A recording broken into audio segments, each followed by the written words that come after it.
Hi guys! Welcome back to our YouTube channel. Please don't forget to like, share, and subscribe para lagi kayong updated sa mga video na i-upload ko sa aming YouTube channel.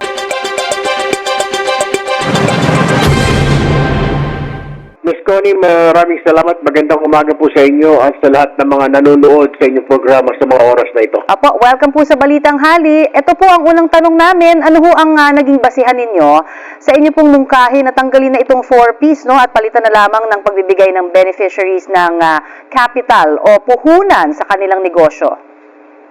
Kasi ma'am, ang nakalagay sa batas ng 4Ps, dapat 7 years lang mamalagi ang isang beneficiaryo dyan. Apo. Unfortunately, meron pong iba dyan na 10, 11, 12 years na kasi nung mag-register siya, grade 1 yung anak niya, eh kung papatapusin mo hanggang grade 12, eh ilang taon na po yun, sobra-sobra na.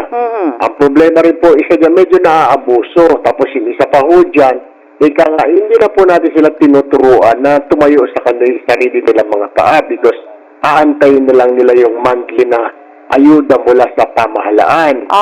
Whereas, nagbibigyan mo ng ikang puhunan, then they have to invest that and they know that it is for their future.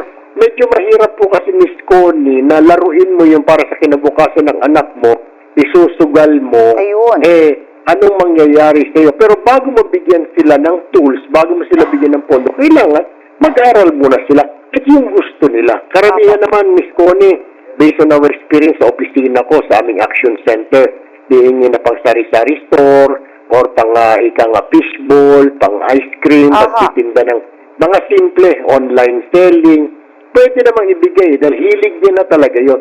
Kailangan lang ng konting supportan paano i-manage yung kanyang business para tumagal, humaba at lumaki pa, Miss Connie. Thanks for watching. Please don't forget to like, share, and subscribe.